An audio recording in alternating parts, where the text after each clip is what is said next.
Good morning, everyone. It is a pleasure to have you join us today. Welcome to the CARES Act Readiness Program for Small Businesses. My name is Edgar Olivo. I am the program manager, and I will be your facilitator for today's session. The Arizona Chamber of Commerce and Industry and the Arizona Small Business Association, ASBA, are proud to bring you the CARES Act Readiness Program for Small Businesses, a free training program that helps both novice and experienced borrowers navigate the federal CARES Act. With the new round of funding, small businesses are encouraged to prepare for this next round of the Paycheck Protection Program. Once the next round of funding is available, the funds will go fast. ASBA and the Chamber have leveraged their network of bank members and community partners and online platforms to connect program participants directly with lending resources. We are grateful to have our partners from the U.S. Small Business Administration and Maricopa Small Business Development Center for supporting small businesses with this program, as well as Acronis CyberFit Financing and Lendio, who have created a platform to accelerate and streamline the process for eligible small businesses to have access to capital.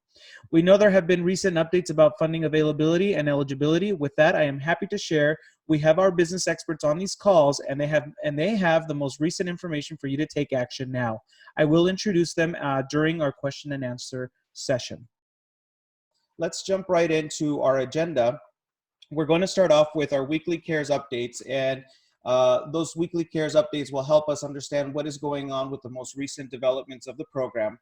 And then we will jump right into our expert panel questions, question and answer, so we can answer all of your questions. At the end, we will also be talking about our grants and support services for small businesses in Arizona. And then we will be sharing some more tips for small business owners towards the end of the session.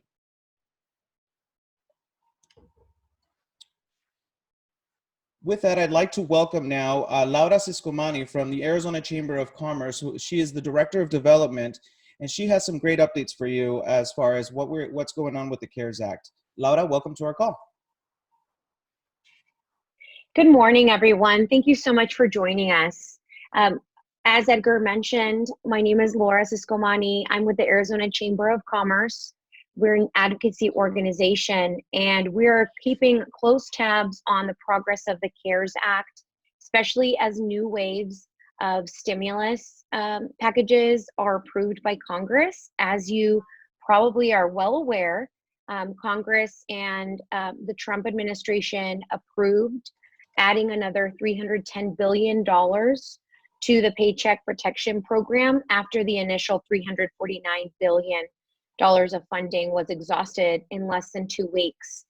The relief package contains $250 billion for the PPP program, $60 billion for small business loans and grants delivered through the existing disaster aid program through the Small Business Administration, and then another $60 billion set aside for small banks and an alternative network of community development banks that focus on areas that in urban neighborhoods or rural areas that may not have a big lending presence.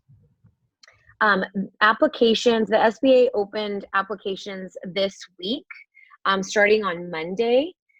More than 100,000 businesses have received emergency loans since this Monday from more than 4,000 lenders. We are pressing our congressional delegation to pass more coronavirus relief because we do, as Edgar mentioned, we do anticipate that this funding will be depleted quickly. And with that, I will let Edgar kind of take it from there. But that's the latest and greatest. We've spoken to Senator Sinema just this week. And she's on board, and she is pressing her colleagues as well to pass more relief for small businesses. So as we progress and as we have more information about where Congress is in passing yet more relief, we will keep you updated. At this point, to my knowledge, the funds have not been depleted, but we have experts on the call that can share more information. But at this point, the SBA is still processing applications. Thanks, Edgar. Thank you, Laura. Thank you so much for that great update. Laura's always working really hard, and she will be joining our panel as well. I want to remind everyone that if you have questions, and I see questions already coming in, which is wonderful, to please send them in, and I will make sure to forward them to our panel in our next session. So now that we've gotten our weekly update, let's connect with our panelists. I know there's a lot of questions we want to answer, and I'm very pleased to introduce now our experts. As you just heard, Laura Siscomani. Laura will also be on our call. Laura serves as the Development Director of the Arizona Chamber of Commerce. She leverages this role to fully engage partners and members across the full spectrum of research initiatives and programs offered by the Arizona Chamber family. So welcome, Laura, to our call. We also have Robin Duncan. Robin is the Vice President of ASBA and has resided in Arizona for more than half her life and spent over 15 years in the corporate world in hospitality.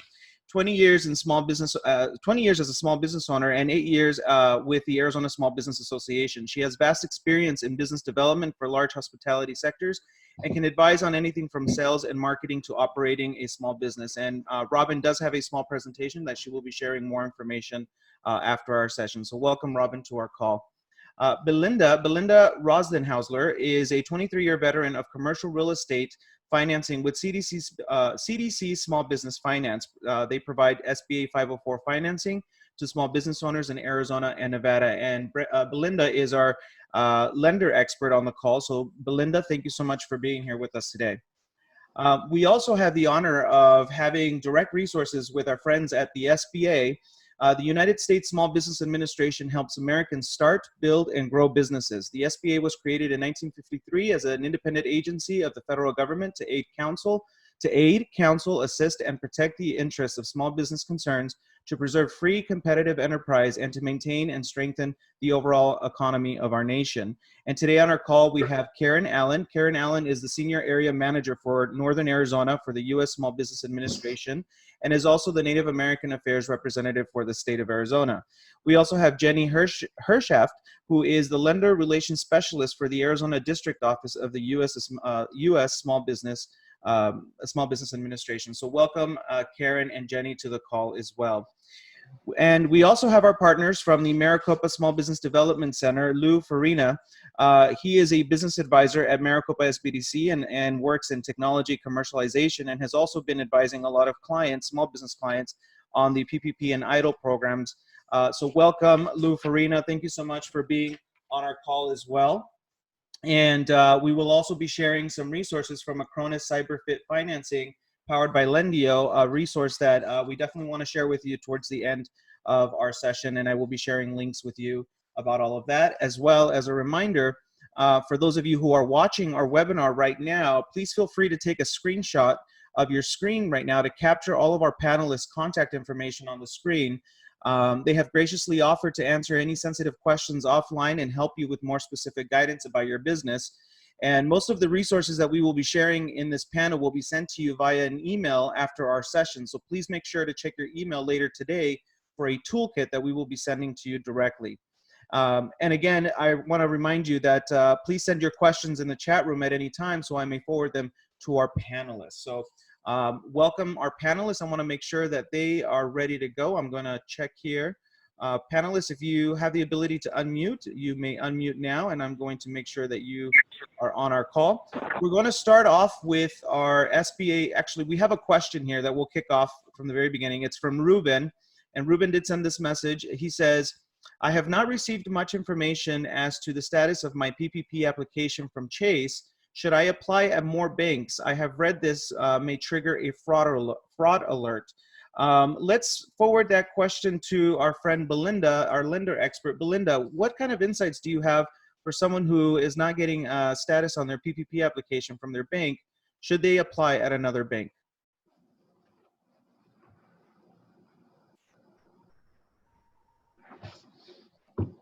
Let's see if Belinda's on the call. I know she was just with us. I'm on. There's Belinda. Hi, Belinda. Here I am. Thank you, Edgar. And that's a question that is honestly asked daily. Yeah. And the reality is that some of the big banks like Chase, they're working diligently to try to get to all of the applications, but they're not, right? There's just too many. I would suggest if they can try the Lendio, they can go on to our website, which is www.cdcloans.com. I was told in this second round, we are funding PPP requests that are outside of our borrowing base, which is, the first I've heard. So Okay. there are other options. There are lenders that are lending. Try a community bank or Lendio or any of the resources we have here today. Awesome. Thank you, Belinda. And I know we have Lou Farina on the call as well. And Lou has also been working in the front lines supporting small businesses with their applications. Lou, do you have any insight for Ruben here, who's not getting much information as to the status of his application? Should he apply at other banks? Well, yeah, so the big banks, as was pointed out, are overwhelmed and are not necessarily communicating with the clients in the fashion you might expect. So we are encouraging our clients to go to other banks. And one of the things we can help with is, we've got a pretty good pulse on who is accepting applications, and so we can provide that information, and it changes daily, honestly. So yeah, it's kind of hit and miss right now. Thank you so much. Our SBA experts, Karen or Jenny, do any of you have some insight that you would like to share on someone who's in a situation where they have not heard back from their bank?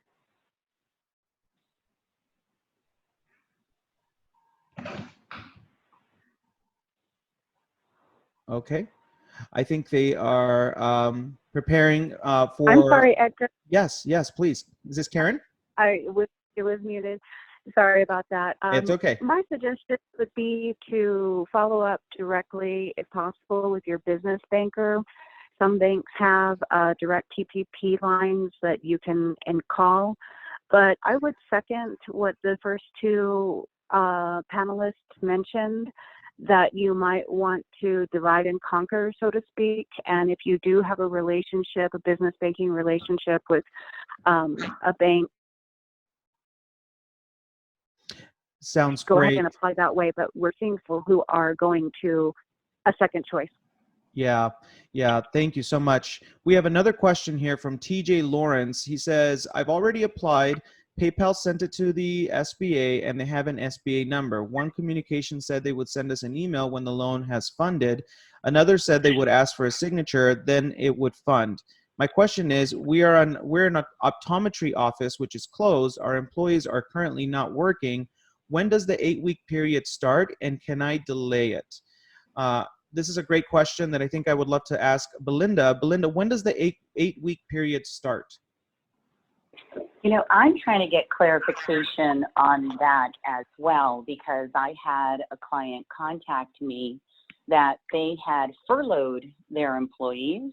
They received the funds and not sure if that 8-week period is going to be enough time for those employees to come back and actually pay them. So I have posed that question to my office. I don't know if anybody else on the line knows if that is a hard set date of a timeline, because of, we're still not open for business. Yeah, that's a great question. So let's ask our friends at the SBA. Do you know when the 8-week period starts? Well, Edgar, this is Jenny. Hi, Jenny. How are you? Thanks. And thank you again for the invitation. I'm looking at the borrower's information sheet for the PPP program, and the loan amounts, it's like the loan proceeds are used to cover the payroll costs and most of the mortgage, interest, rent, and utility costs over the 8-week period after the loan is made. That is the guidelines that we have. Okay. So it's after the loan is made. Okay. So hopefully that answers your question. Once the loan is in your hands, that 8-week period should start around then. Thank you, TJ, for your question. Follow-on Yes. question. If I'm asked for a signature before the loan funds, can I delay that signature, or will I lose my spot in line and not get any funding? That's a great question, TJ. Let's ask our friends over at Belinda. When you originate loans and the signature on that application, is that when the loan originates once they sign, and can a signature be delayed? Well, the problem with delaying a signature is that, does that mean that the funding is now allocated to someone else, right? But my assumption is that origination is when that is signed, and that's basically a DocuSign document that goes out. So that's my understanding, and the SBA is on just to confirm that it's the execution of our loan document. Right. Right. Lou, do So you have? is funding secured and then held for some reasonable amount of time for somebody to actually sign the document?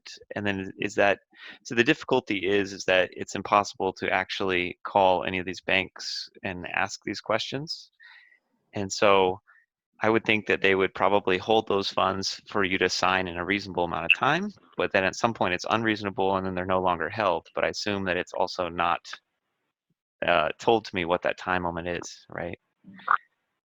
TJ, who's your lender? PayPal. PayPal. Okay. So this is Karen from the SBA. Let me just share with you an anecdote about clients that I have who have received notification from their lender that they have been approved for funding. And one client comes to mind immediately that I was working with this week. They wanted to change their the amount that they were requesting, but they had already been funded actually in the first round, and their lender had contacted them and said, all right, we're ready to go, you're approved, we need to close it, and you have 10 days. And then they were hoping to change and add, and the bank had let them know, well, you're approved for this amount, but if we don't have the ability to go back because it was the first round is depleted, so this is what we're able to offer you, and we would like to close it within this amount of time because we ourselves have our timeline provided by Treasury and SBA. So that's why we're emphasizing here at the SBA, and why this webinar is available for folks when they do apply. Make sure your documentation is as correct and complete as possible, because when it comes through, they will be closing based on the information that you provide. So hopefully that answers your question, that it's approximately a 10-day window that they're going to want to close after they have verification that the funds are available to your application. Yeah, no, that helps a lot, and 10 days would help to kind of organize a reopening. Though I'm not sure how, like, let's say all of Arizona is stay-at-home orders till the 15th. I'm not sure, and if 10 days is before the 15th, if we should reopen before the time. But if we have to spend the money, maybe we should. I don't, I guess that's just something that TJ, that's actually a really good point. I would buy time. My recommendation, this is Laura with the Arizona Chamber. We're hearing from businesses, small businesses, that with the extension of the stay-at-home order, it's actually buying them time so that they can procure the supplies like cleaning materials, all the PPP, equipment that'll give consumers a confidence to come and visit their business. And some of that equipment is not readily available. There's a back order. I don't know how your business is handling it, but I would recommend absolutely. We put an order in a few days ago, and the estimated delivery was about 2 weeks, and so that should align well with the governor's reopening date, but it may not align well with the loan date. What about I know that the amount, it only covers payroll for the 8 weeks. Are you allowed to backload the thing, so maybe start people back slower and then increase their hours such that they're getting a lot more pay toward the end of the pay period? 8 weeks. That sounds like a great question. So you can, you need to maintain your level of full-time headcount. So, for example, when you apply for the loan, to see your eligibility, it goes by even part-timers. But for eligibility for forgiveness, you have your full-time headcount. And the forgiveness is reduced if you reduce your full-time headcount, or if you reduce the salaries and wages by more than 25%. If you have folks on furlough, you have until June 30th of 2020 to restore those folks. Okay, so as long as they're maybe- on the head count and the payroll doesn't decrease by 20%. So it sounds like, and when the 25%, and that's 25% of the payroll from when we applied, or from the payroll over the 8-week period? 25% for any employee. Okay, of what they made in the application, or of what they made during the 8-week period? No, it's the application, because that your application is the basis for your funding. And so the payroll protection program is exactly that, to keep your folks on payroll, or paycheck protection program. And so if you decrease your employee headcount or salaries and wages, then your forgiveness will also be decreased. Okay, but what I'm saying is, let's say I get $80,000, and then during the 8-week period, I can't support full-time staff, so I only support half-time staff, and so I only spend $40,000. And then on June 30th, I have increased a little bit. Now I have, 3/4 staff, so I have now my is 30,000 kind of. So that means I'm only 3/4. Does that mean I only get reimbursed 3/4 of the 50% that I spent? Like, I would only be eligible for reimbursement for what I spent during the thing, but if I'm down to 3/4, would I only be eligible for 3/4 of what I spent? Because that would be 3/4 of 50%. You see what I'm saying? So we're getting into the weeds. Have you received funding? I have an SBA number, and they say funding is coming, and yeah, my number is, I calculated as 80, and then they recalculated as 60.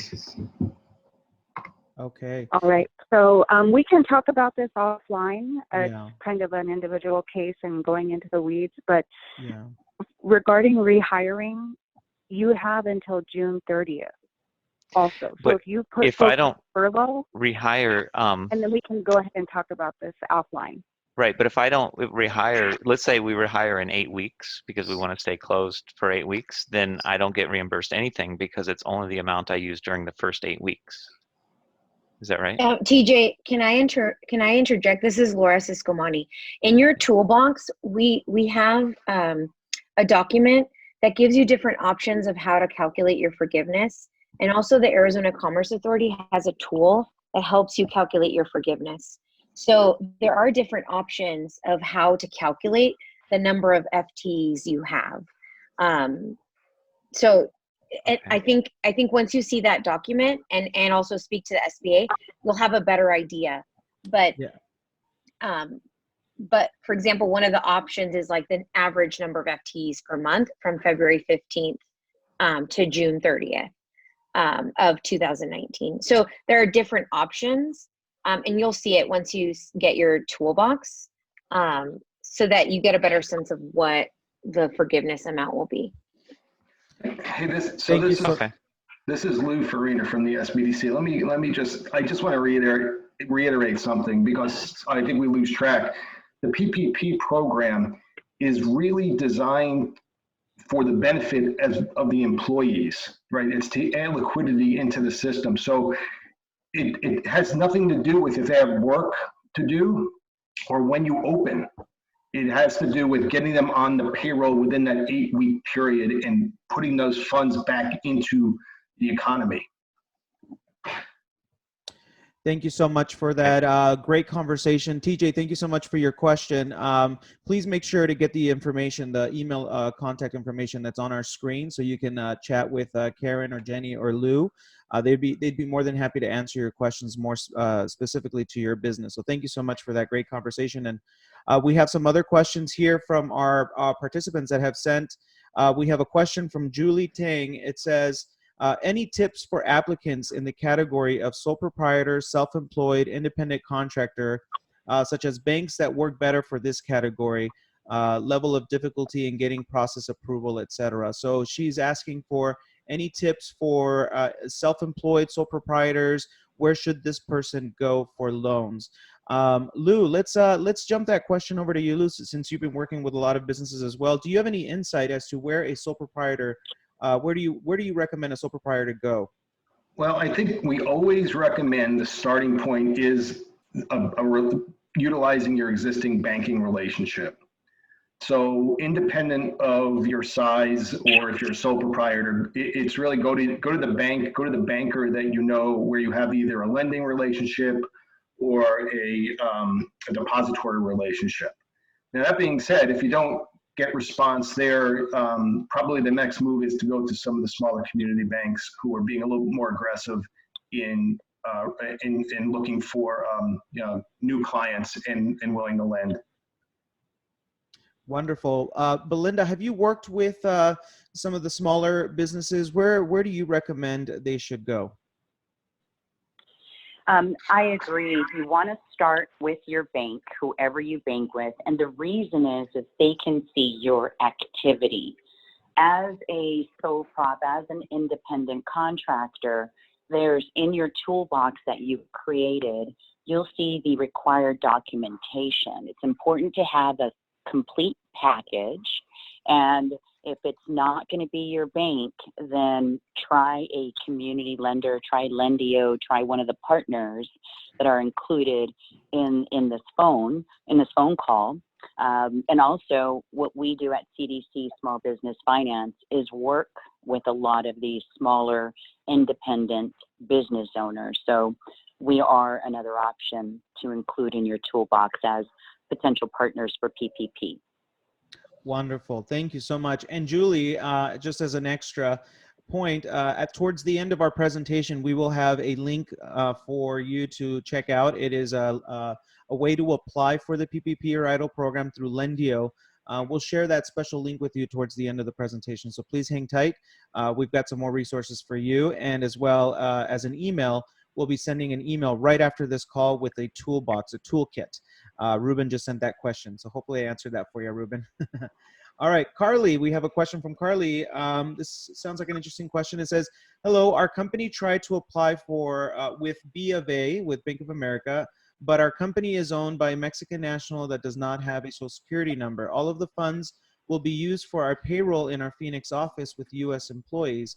Our banker at B of A said that the person that applies does not have to be a U.S. citizen, but when we try to apply, we can't get any further than the question about the social security number.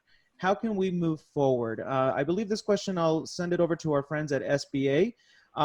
This sounds like an interesting situation. How would you advise someone in a situation like this where a person does not have the social security number to apply for the SBA?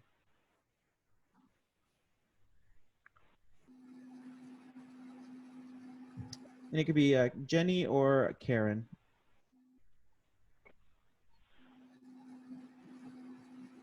Hi, this is Karen. So the PPP program is built upon a pre-existing program with the SBA called the 7A program. We can talk offline about some of the specific guidance regarding that program, including I'll provide her with some of the policies for guidance in her specific case. Okay. Yeah, Carly, that sounds like a unique case. So I would definitely recommend that you get in touch with our friends at SBA or Maricopa Sbdc. They'll be more than happy to look at your case individually to help you out with that. And so I do have some other questions as they come in. Do we have any other comments from our panelists? All right, thank you. So we have a question here. So let's see here.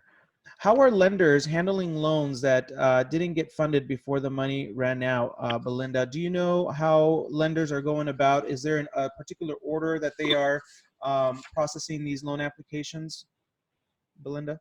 There really is no order. It's a matter of you're in a queue somewhere, and it's a matter of someone working on your file. So there's still money available. There should be more communication following in the second round than there was in the first round. But if there's any way that people can reach out to their commercial lender that they already have a relationship with and just ask the status of what's going on within that bank. But a lot of people bank with the large banks, and there's really no one that's assisting those clients. And it's very unfortunate, but they just have to be patient and keep trying with their bank. Yeah, it's also important to note that the SBA cannot check the status of your the PPP loan directly, because the PPP loan is applied through your bank. Karen or Jenny, do you have any more insights as far as what applicants can do when they're trying to check the status of their application? Edgar, this is Jenny. Really, it is staying in touch with the bank, because that is the only way that they're going to know what's happening with their application. Wonderful. How about the emergency, the economic injury disaster loan program? That program is done through the SBA website. How can folks follow up on the status of that loan application? And that's for our team at the SBA. Karen or Jenny? Edgar, yes, they can call the Disaster Assistance Call Center, because that is the only way that they will be able to find out where they are in the process. And that number is 1-800-659-2955. And there's also an email address, disastercustomerservice@sba.gov as well. All right. And And I'm going to repeat that phone number. It's 1-800-659-2955.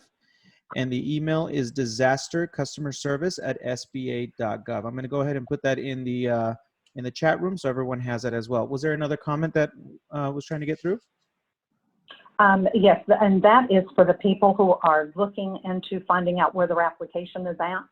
But right now, currently, the SBA Economic Injury Disaster Loan and the EIDL Advance are not available for businesses to apply.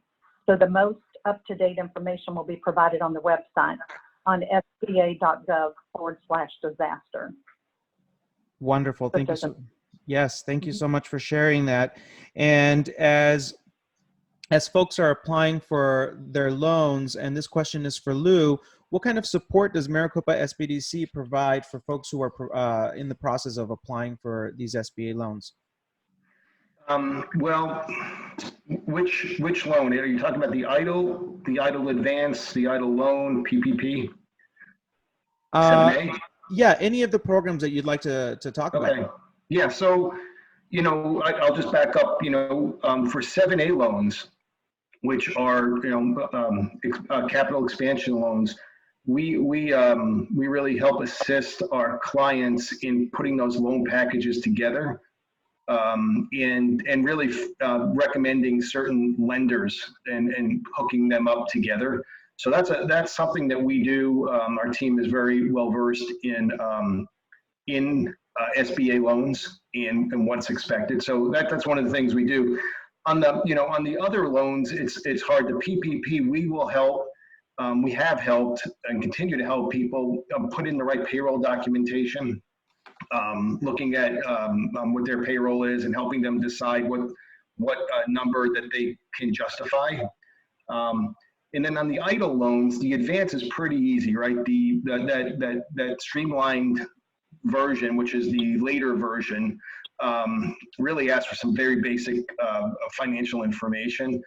But then there are opportunities for the disaster loan itself, which is something that we can help our clients work through when they're offered that loan and ask for documentation. Wonderful. Thank you so much for that update. Mike Moore has a question. We did mention that businesses cannot apply for the economic injury disaster loan anymore, but what about those who have already applied? He says that he applied on April 2nd and has not heard anything. Mike, Jenny had shared with us a 1-800 number and an email to contact, and if you have an application number or some kind of confirmation number, it is recommended to email disastercustomerservice@sba.gov. Jenny, do you have any insight for someone who's applied for the EIDL and has not heard back? No, you pretty much said it, Edgar. They really have to go through the 1-800 number because there's no loans processed through the SBA district office, because a lot of people are thinking they're coming through our office. But with the disaster, all of it is going through the Office of Disaster through SBA in their portal. So that is why they need to call the 1-800 number, because once they have their application in, they'll be assigned a case manager. So that's something they should look forward to if they haven't yet. That's great insight. The key here is to follow up and make sure you call that 1-800 phone number, and any information you have about the application that you submitted is a good thing to have. Moving on with our questions here, and this is great conversation. I want to thank all of our panelists. They're doing wonderful insights. I'd like to bring in Robin. Robin, have you discovered any alternative funding sources for small business owners outside of the PPP program or EIDL program? Is there? I know we'll be sharing a little bit more in your presentation, but just to loop in the conversation now, what other resources are available for funding options? Right. Thank you, Edgar.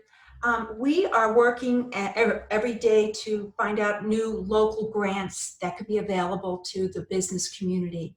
And we do have several that I would like to share and will be included in the toolkit as well. And these grants, as you know, are coming out every day. And as they get exhausted, many of them are replenished, but they differ. And some of the ones that I have available that we'll note as well are industry specific, and we would be happy to share that with you individually and through our toolkit. Awesome. So we have industry specific funding resources as well. So you definitely want to check out that email toolkit that we'll be sending, and Robin will definitely have a presentation prepared for us after our question and answer session. For our SBA team, one of the questions that I have is, can I get a traditional SBA loan in addition to the PPP loan? Hi, this is Karen. I was going to follow on the question before, and this question is perfectly segues into that. Great. And the answer is yes. There are existing SBA loans that you can apply to, in addition to something right now called the SBA Express Bridge Loan. And those would also be through an SBA approved lender. But the short answer is yes, that is possible. That's great. And I know Belinda and Lou both work in helping small business owners access some of those other SBA programs. Belinda, beyond the PPP and EIDL, just to keep throwing more resources for our participants, what other programs would you recommend someone to look for during a time like this? Well, definitely the SBA is still lending. Lenders are still lending. That express loan program that is available to help with working capital. So that is an option. You will still have to qualify. You will still have to show a full financial package. I'm advising people to look for grants for those businesses that are very more of a seasonality or a sole prop, or these independent contractors that are having difficulty finding those resources. So I would say maybe grants is another option. Mm-hmm. Wonderful. Thank you so much. Lou, do you have any other programs that you've been recommending your clients as they're also pursuing funding through the PPP program or the EIDL program? Well, so it's not necessarily a program, but one of the easiest ways to obtain some capital is really to get an increase on your credit card. If you're lendable, if you've got good credit, if you've got existing credit card, you can call your bank or your credit card company and ask for an increase in your limit. And that decision actually can be made very, very quickly, a lot quicker than a loan itself. Great. Thank you so much for that. We do have another question here from David. It says, David Yee, the idle application is not working online. I need help. David, thank you for joining our conversation. We were just discussing that right now the idle tool is not available for applications, but if you already had an application submitted, we do have a 1-800 number and a disaster customer service at sba.gov email that you're more than welcome to look in our chat room to obtain. At the end of our session today, we will be sharing a toolkit with everyone, so please make sure to check your email with all of the resources that we're sharing and discussing in our call today. Back to our PPP program, I'm curious to ask here if oh geez, I just lost my spot. Here it is. So what can I pay myself with the funds of the PPP program? And I think this question will go to our SBA experts. If I'm the business owner and I'm applying for PPP program, can I also pay myself, the owner? Yes, so when you apply, if you are the owner and you are part of the full-time headcount that you put on the application, then that would be an acceptable use of funding. Okay. And in addition to that, I know we haven't gotten into the forgiveness aspect of the program because sounds like it's also an evolving aspect as we move along with all of the resources that are coming out for small business owners. But what happens if PPP loan funds are misused or not allocated correctly as described in the program? And this is for our SBA team.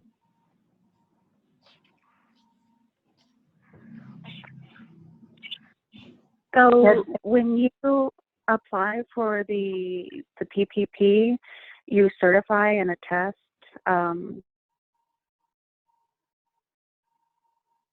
to the truth of your application, and if the funding is not used appropriately and even fraudulently, the SBA does reserve the right for an investigation by our Inspector General and even criminal proceedings. Okay. And it's important to note that these programs have a very specific use. They're meant to help stimulate our payroll and keep our employees on payroll. And so making sure that we look at the requirements for the program is very important, which is another reason why we're also offering and throwing out there more additional resources for folks. But we do want to encourage everyone to take a look at the PPP loan as an option to keep your payroll, keep your employees on staff, at least as we get through this pandemic. And for our friends over at the Maricopa Sbdc, Lou, how long does it typically take to gather all of the documents to apply for a PPP program? Well, that's a good question. So, part of we work with small businesses in many facets, even before the pandemic, and part of it is having a disaster plan, right? And part of your disaster plan needs to be having financial documentation that you might need. And we really found this out when this hit, because the folks that were prepared and had their documentation, their payroll documentation accessible, their 940s, their 941s, they were the first ones in, right? So they had it. But the folks that didn't necessarily keep good records, it took time to gather that information, and they were a little bit at a disadvantage. That's great insight. Thank you for sharing that. And Belinda, since you've also been working really heavily with helping people get through these programs, how much does the service cost if one were to work with an organization like yours? There's no fee that is charged, and the SBA is waiving their guarantee fee as well. The lenders, what they do is they charge a servicing fee, but a loan fee is not something that we charge. So I'll go to the SBA to see if any lenders are actually charging a fee. I'll pose that question to them, but we are not. our SBA team. I know yesterday in in our conversation we were talking about fees and terms across the United States. What kind of insight do you have as far as what the terms and fees are for these programs?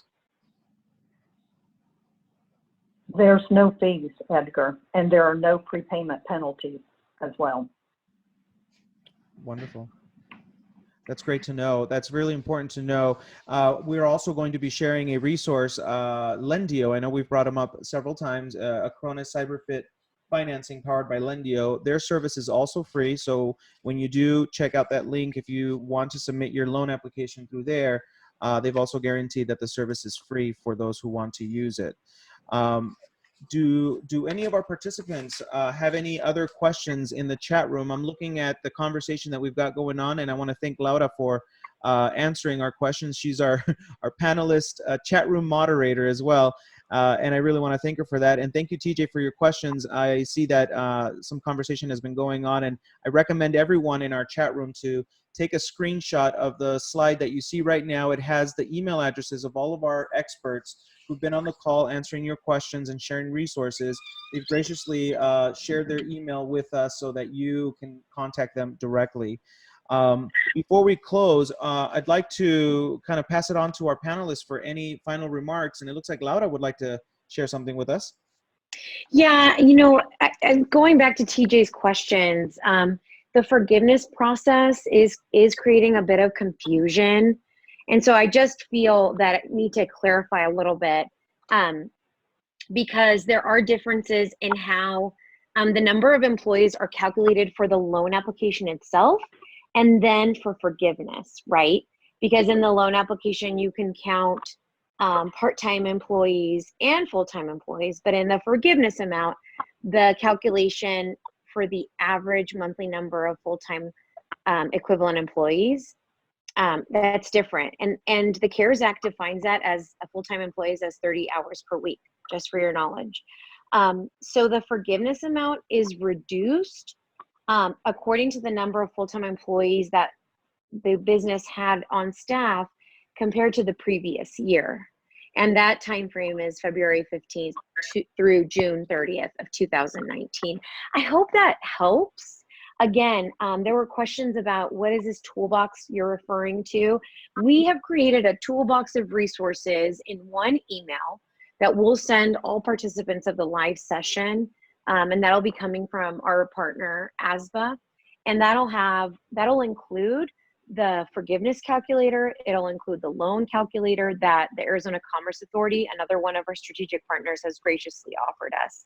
And again, really want to thank the SBA Arizona District Office for joining us today, and then following up with some of our program participants that have really specific questions to their business. I hope that we've been able to help clarify some things and add additional resources for those that are participating. Thank you so much for that, Laura. And also, in addition to the forgiveness questions that we've been discussing, in the toolkit, Belinda has been gracious enough to share with us an FAQ sheet that her organization put together that goes into some detail about the forgiveness process. So please check that out in that toolkit that we'll be sending right after our call. It's a great resource. It answers very specific questions. A lot of them could be answered for TJ. And TJ looks like he has a great comment he says, by the way, the experience through Lendio was quick and efficient, top notch. Thanks, guys. So we're really glad he was able to take advantage of that resource. Now, before we move on to the next part of our program, I'd like to just welcome our panelists to share any final remarks. We'll start with Karen. Karen, do you have any final remarks for our participants? Well, I'd like to thank everyone for their interest and participation. And I'd also just like to say that the CARES Act was first passed into law March 27th, and then it went into effect April 3rd. And very quickly, the $349 billion was allocated, and the program went into pause, so to speak. Congress came back, refunded the program, and that came back on. The PPP came back on this past Monday. just Monday. It may seem like it was longer, but it was Monday. And again, the activity is really, it's in some cases it has overwhelmed the system, and they've had to do something called pacing.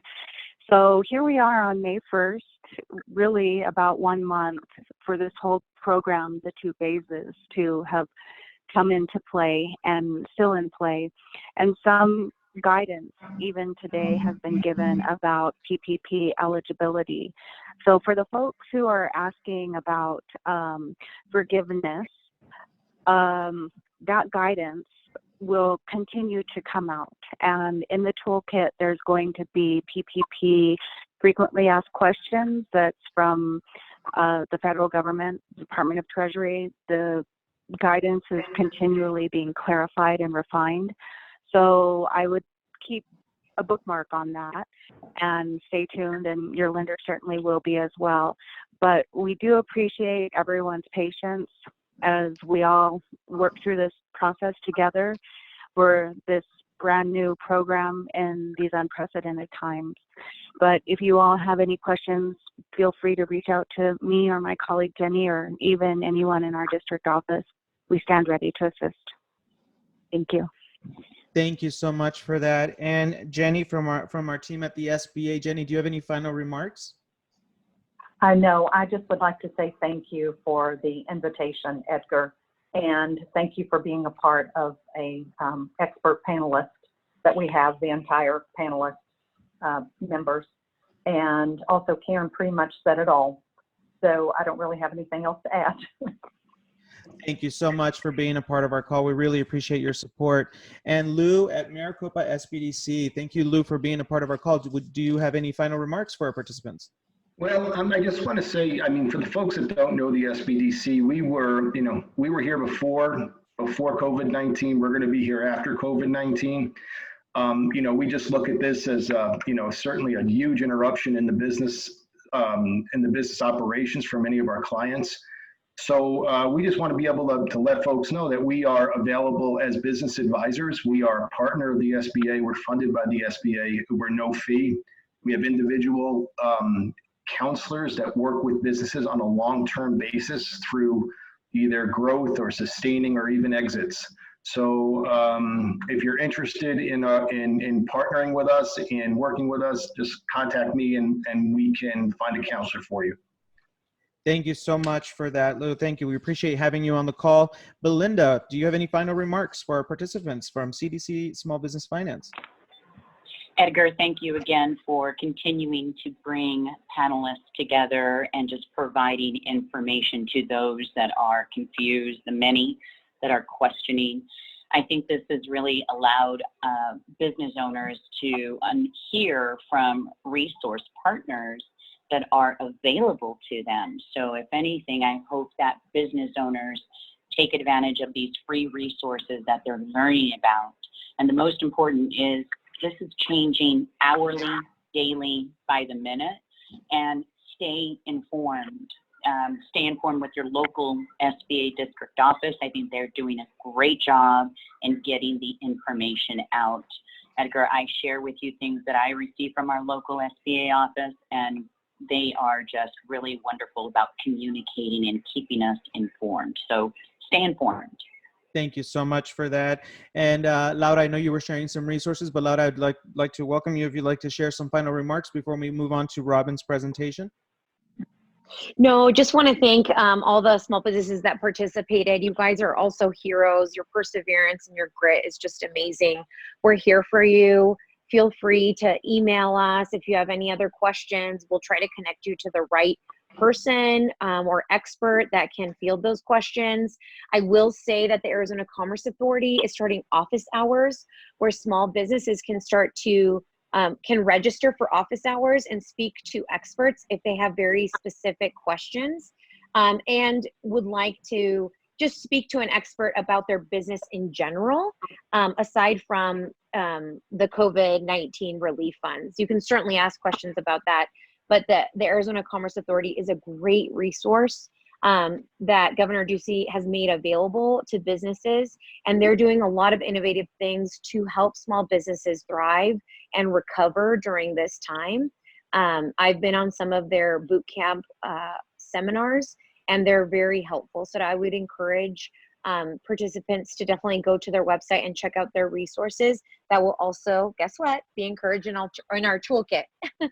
So thank you for holding on and for participating in our program. We really appreciate your sacrifice. Thank you so much. Wonderful conversation. And now we're going to jump over to our next presenter, Robin Duncan. She's going to be sharing with you some more information from the Arizona Small Business Association and any grants and support services they may have to help you with your business. Robin, welcome to our call. Thank you, Edgar. And what a fabulous panel you had today. And I couldn't agree more with everything they said. And as Laura summed it up so beautifully, the small businesses are thriving and recovering. And the Arizona Small Business Association is an additional resource for you.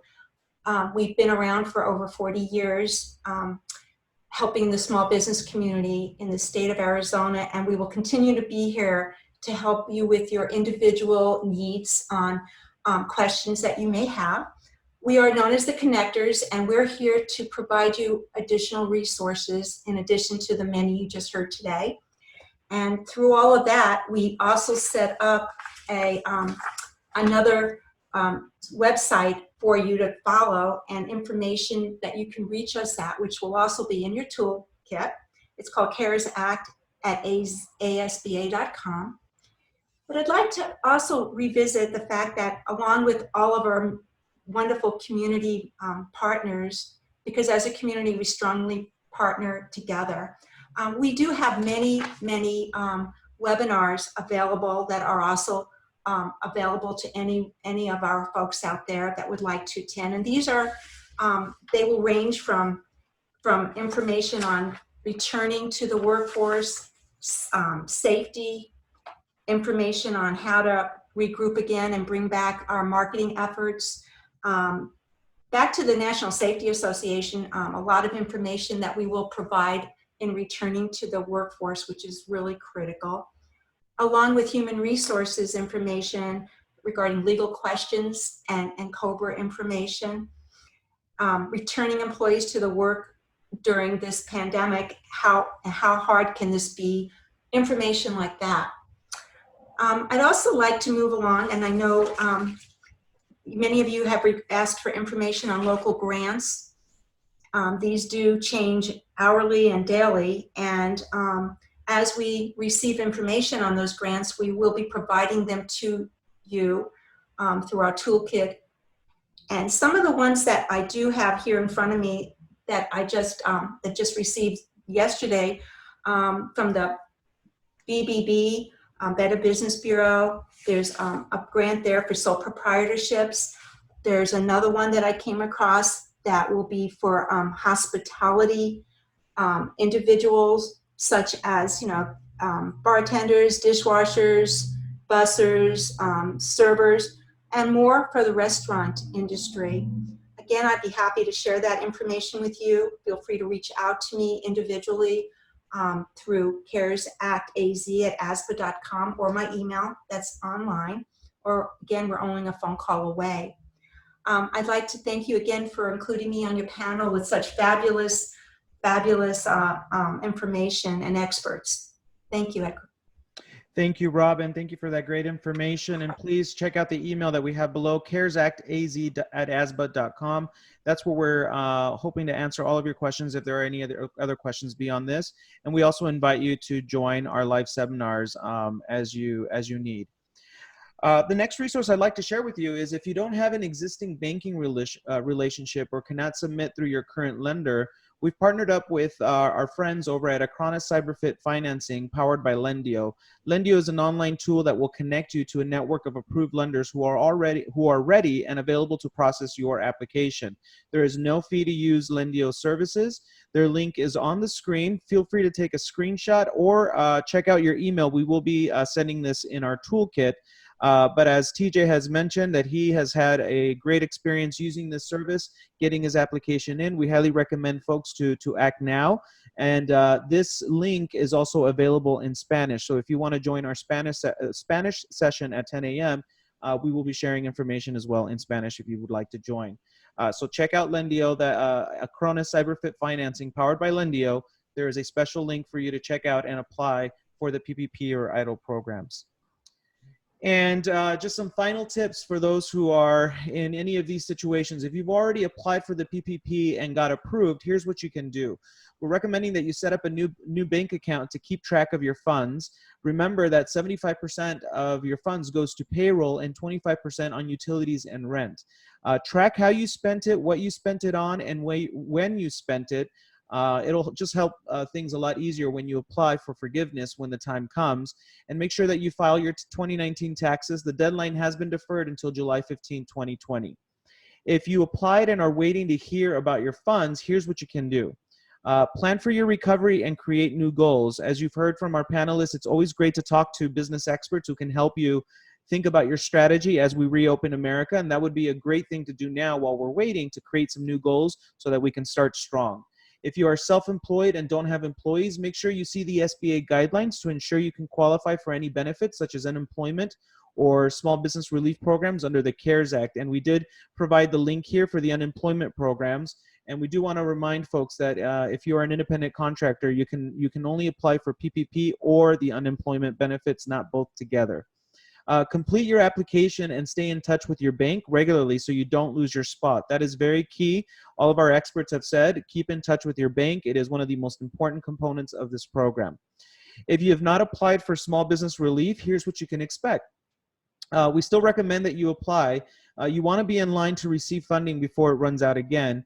We also recommend that you use Lendio to submit your application for PPP and EIDL programs in case you don't have a banking relationship now. Gather your documents needed. You will need your ownership documents, your tax filings for the last 2 years, your payroll records, and any other forms that will be required by your lender.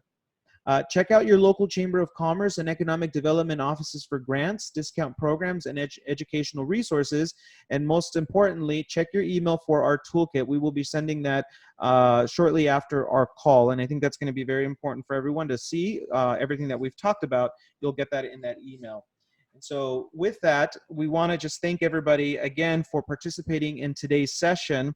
I want to remind you of 2 very important steps, and you might already have heard it again.